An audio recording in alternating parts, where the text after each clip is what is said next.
አቶ ደረጀ ስክርና ጥንብዝ ብሎ ዛሬ እንግዲህ እየተወላገደ የፍች ወረቀቱን አዘጋጅተህና እንዲሁም በፍርድ ቤት ሀብታችንን ተከፋፍለን እንፈራረማለን ወይም ፍርርመትነታችንን እንቀዳለን ያለችው ማርቲ ዛሬ ግን ደረጀ 2 ቀን ሙሉ የት እንዳደረ ሳይታወቅና እንዲሁም የመኪና አደጋ እንደደረሰበት ማንም ሰው ሳያቅ በቤቱ ዛሬም ውስኪውን ይዞ አልበላም አልጠጣም ብሎ ከውስኪ ሌላ መጠጥ እንጂ ሌላ ምንም አይሰራልኝ ያለው ደረጀ ዛሬ በ3ኛ ቀኑ ወደ ቤት ገባ።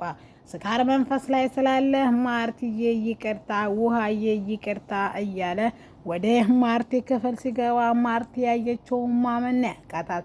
ትዳሯ እንደዚህ ውሃ ተከልሶባት እንደዚህ ደግሞ ፈራርሶ ስታየው እጅጉን ያዘነችው። ደረጀ ውጣ ከክፍሌ ብትልም እሱ ግን እያስመለሰው እዛው ቁጭ ብሎ ማርትዬ ማለቱን ቀጥሏል። አሰላሙ አለይኩም ወራህመቱላሂ ወበረካቱ። ውድና የተከበራችሁ የቻናላችን ቤተሰቦች እንዴት አደራችሁ? እንዴት ዋላችሁ? ሁላችሁንም እንደ ሰዓት አቆጣጠራችሁ ሰላም ብያለሁ። ዛሬ ይዤላችሁ የመጣሁት ዳጣ ድራማን ክፍል 161 ነው። እነሆ እንድትከታተሉ ይጋበዝኳችሁ። ወዳችሁ ፈቅዳችሁ ስለምትከታተሉ ከልብ አመሰግናለሁ።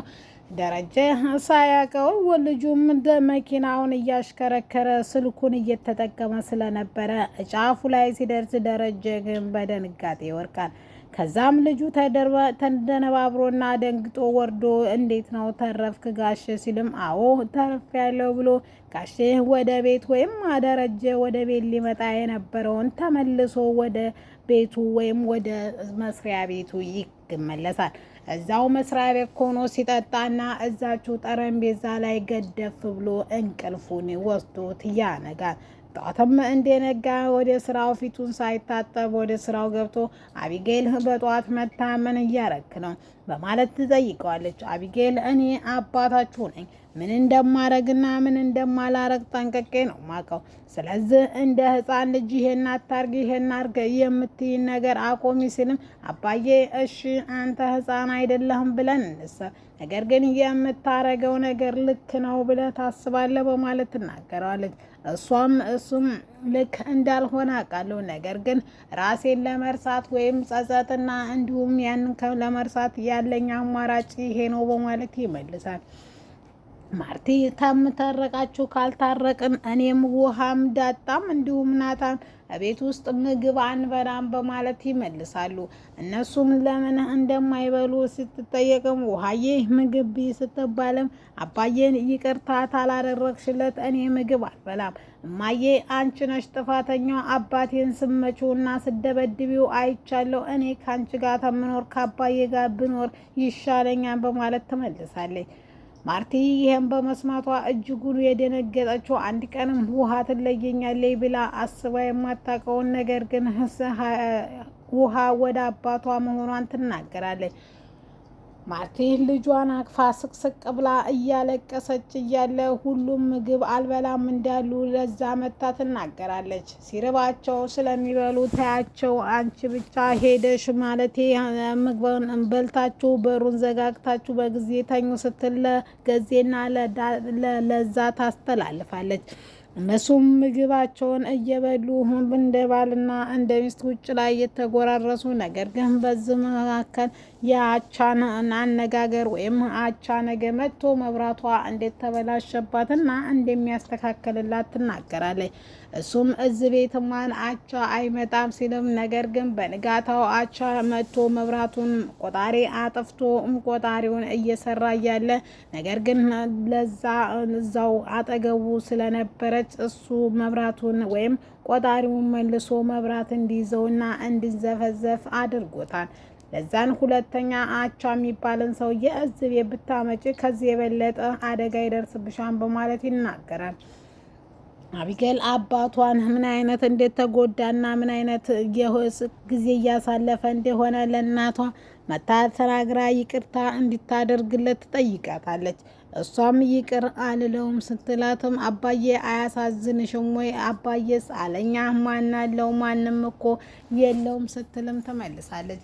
እሷም በቃ እኔ ምን ላርግልሽ ስትል እውነቴን ነው እማዬ በጣም ክፉ ነሽ ስትላትም ማርቲ በጣም አዝና አንቺ እንዴት ነው እኔ ክፉ ነኝ የምትይው ስትላትም ማርቲ በጣም አዝናም ብታገስም ነገር ግን እውነቴን ነው ምልሽ አባዬን የዝህን ያህል እንትን ልትዩ አባዬ ሰው ነው እኮ ተሳሳተ፣ ይቅር ብለሽው ትዳራችሁን ልቀጥሉ ይገባም በማለት ጥላት ትሄዳለች። አቢጌል እያለቀሰች አቢጌል እናትና አባቷ በእንደዛ አይነት ሁኔታ ላይ ሆኖ ባታያቸው ምንኛ እድለኛ በሆነች። ነገር ግን ነገር ሁሉ ተከሰተ በኋላ አንዳንዴም አክስቴ ከአውሮፓ ባልመጣች ኑሮ ብላ ትመኛለች።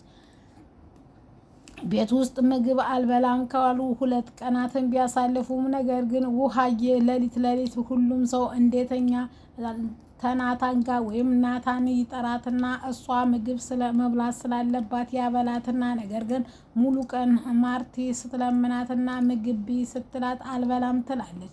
በዛ ላይ ደግሞ ቀለበት ለማድረግ ቀናቶች የቀራቸው ቃዲስና አቢጌል ወይም ኤቢ ዛሬ ቀለበት ለመለካት ብዙ ቀናት ይመላለስም ነገር ግን እየተሳካለት አይደለም። ዳጣና ናታን ነገርየው እንዴት ነው? ይሄ ልጅ ግን በጣም ቸኮለ። በዚህ መከራና አባትና እናት ሊለያዩ ሆነው እኛ ቀለበት እናርግ ብሎ ያዙ ይልቀቁኝ ማለት ምን የሚሉት ነው? እኔ ግን የሆነ ሴት ይመስለኛል። ምን ይመስልሃል ቢፈትነው ስትል ዳጣ ለናታን ታቀርባለች።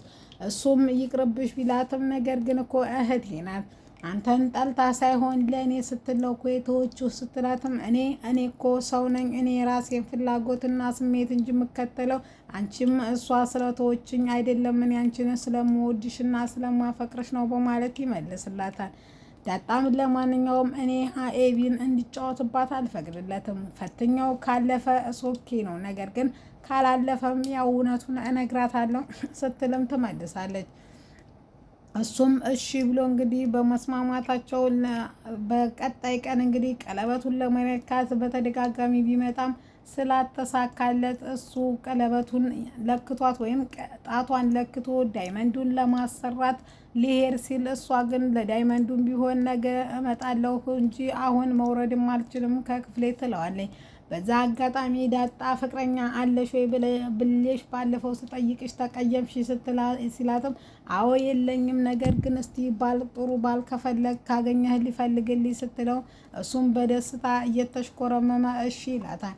ከዚህ በፊት ቅመምን እንዳስቸገራት ለማንም ሰው እንዳትናገሪ ብሎ ባያስፈራራት ኖሮ እኔ ለአቢጌል ወይም ለኤቢ ተናግራ ምጥን ራሱ ታዋርደው ነበር።